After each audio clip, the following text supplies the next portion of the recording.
Hello बच्चों, good morning. आज हम विषय गणित के अंदर पार्ट 12 का पार्ट 3 देखेंगे। तो वीडियो शुरू करते हैं। दिनेशन की खरीदारी। दिनेशन परचूरन की दुकान पर गया और वहां से नीचे लिखी गई चीज़ें खरीद कर लाया। उसने बिल भी लिया था, पर उसके छोटे भाई ने उसे वहां से फाड़ दिया जहां वजन लिखे थे। अंदाज़ा लगाओ कि हर चीज़ का वजन कितना हो सकता है, ग्राम में या किलोग्राम में। क्या होता है कि जो दिनेशन है वो दुकान पर जाता है और नीचे के मुताबिक कुछ सामान खरीदता है, बराबर। तो दुकानदार ने उसको उसका बिल भी दिया होता है। तो वो जैसे कि वो चीज़ें हैं यहाँ पर, लेकिन उसके सामने वो वस्तु कितनी थी, ग्राम में थी या किलोग्राम में थी, वो लिखा होता है। लेकिन उसका जो छोटा भाई था वो हिस्सा फाड़ देता है। तो अब आपको क्या करना है, यहाँ पर अंदाज़ा लगाना है कि वो चावल के वस्तु जो है वो कितनी हो सकती है। तो आप पर देखिए, जैसे कि चावल दिया है, तो चावल जो है वो वहाँ पर लिखा है 5, बराबर। 5 लिखा है, तो 5 ग्राम तो नहीं हो सकता है, चावल जो है वो 5 किलो हो सकता है। तो हम यहाँ पर लिखेंगे किलो, बराबर, किलो ग्राम। ठीक है, चलो। उसके बाद आता है चीनी, बराबर। तो चीनी जो है वो भी 1 ग्राम तो नहीं हो सकती, इसलिए वहां पर हम लिख देंगे किलोग्राम। ठीक है। सरसों के दाने, अब 10 ग्राम, या वो, अब आप सोचो कि वो ग्राम में होगा या किलोग्राम। 10 किलो तो कोई राई नहीं खरीदता है ना, क्योंकि वो एक ही है, एक ही व्यक्ति है जो खरीदारी करने गया है। तो यहाँ पर हम लिख सकते हैं ग्राम, बराबर, 10 ग्राम राई। चलो, उसके बाद है 3। अब 3 ग्राम गेहूं नहीं खरीदा जाएगा, 3 किलोग्राम गेहूं खरीदेंगे। तो यहाँ पर लिखेंगे हम 3 किलोग्राम। ठीक है, चलो। उसके बाद है 500। तो 500 क्या हो सकता है, 500 किलोग्राम नहीं होगा, हम सिर्फ यहाँ पर लिखेंगे, सॉरी, 500 ग्राम, बराबर। 500 यानी कि 500 ग्राम का मतलब होता है आधा किलो। चाय 250 ग्राम, 250 मतलब 250 ग्राम, बराबर। चलो, काली मिर्च तो अब 25 किलो तो नहीं खरीदेगी वो, बराबर। तो यहाँ पर हम लिखेंगे ग्राम, 25 ग्राम। ठीक है, तो ये जो है उसका बिल हमने यहाँ पर पूरा कर दिया। चलो, आगे है यहाँ पर कार और ट्रैक्टर। रितु अपने खिलौनों का वजन कर रही है। वह सोच रही है कि क्या उसका ट्रैक्टर उसकी कार से भारी है। तुम जल्दी से ढूंढने में उसकी मदद कैसे करोगे। अंदाजा लगाओ कि कौन सबसे भारी है, असली कार, बस या ट्रैक्टर। तुमने सबसे भारी कौन सी चीज़ देखी है। तब आप रास्ते पर भी देखते होंगे, तो आपको यहाँ पर देखना है कि कार, बस या ट्रैक्टर, तीनों में से कौन ज़्यादा भारी होता है। चलो, ठीक है, आगे फिर है आगे, हाथी का वजन। हाय, मुझसे अब दर्द और सहा नहीं जाता। एक बार राजा के पेट में दर्द उठा। महल का कोई वैद्य उसके दर्द का इलाज नहीं कर सका। क्या होता है कि एक बार राजा के पेट में दर्द होता है और उनसे वो दर्द सहा नहीं जाता है, बराबर। तब वो चिल्लाते हैं और कहते हैं, हाय, मुझसे अब ये दर्द सहा नहीं जाता है, बराबर।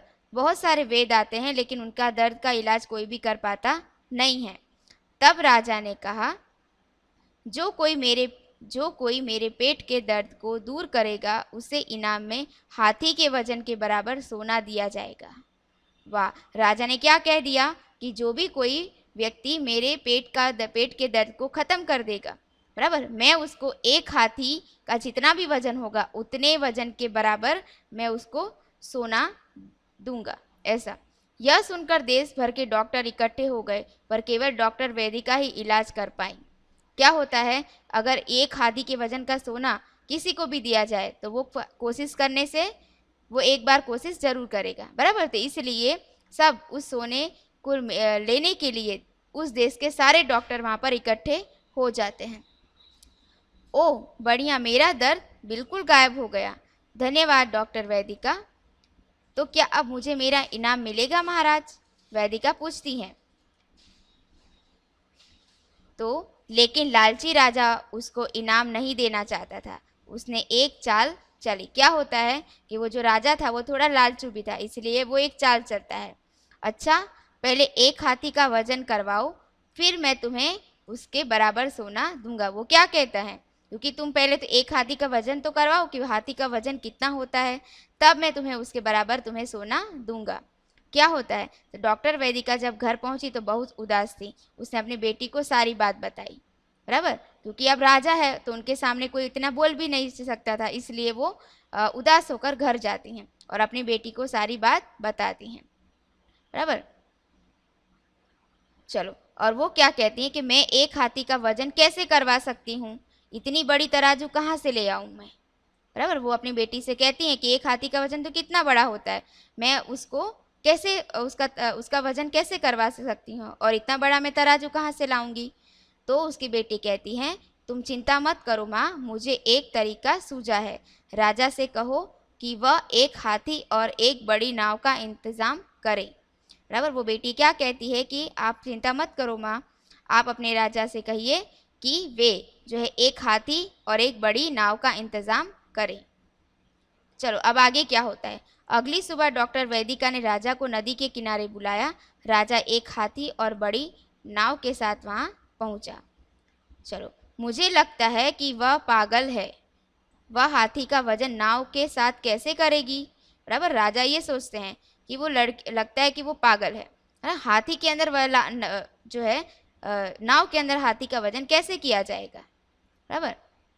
चलो, फिर भी वैदिका की बेटी नदी के अंदर गई। उसने नाव पर निशान लगाया कि नाव नदी में कितना डूबी हुई है, बराबर। जब वो हाथी ऊपर चढ़ जाता है तब वो निशान लगाती है कि हाथी जो है वो वजन में नाव जो है वो नदी में कितना डूबा है, और वो जाकर उसके हिसाब से निशान लगा देती है। तब उसने कहा कि अब हाथी को नाव पर चढ़ाओ। अब नाव नदी के पानी में और भी ज़्यादा डूब गई। जैसे ही वो हाथी नाव में चढ़ता है, जो नाव होती है वो नदी में और नीचे डूब जाती है। फिर वेदिका की बेटी ने पानी के नए स्तर पर फिर निशान लगाया, यानी कि पहले जो निशान लगाया था उसके बाद हाथी के चढ़ने के बाद भी वो वापस निशान लगाती है, बराबर। फिर आप देख सकते हैं चित्र के अंदर, हाथी जो है नाव में चढ़ने के बाद जो नाव होती है वो थोड़ा पानी में और डूब जाती है, और वो यहाँ पर वेदिका जो है वो निशान लगाती है। अब सोचो फिर क्या हुआ होगा। अपने दोस्तों के साथ मिलकर कहानी को पूरा करो। क्या वेदिका की बेटी को हाथी के वजन का पता चल पाया होगा? तो हाँ, कैसे, वो आपको सोचना है, बराबर। तो आज का वीडियो यहीं पे समाप्त होता है। धन्यवाद।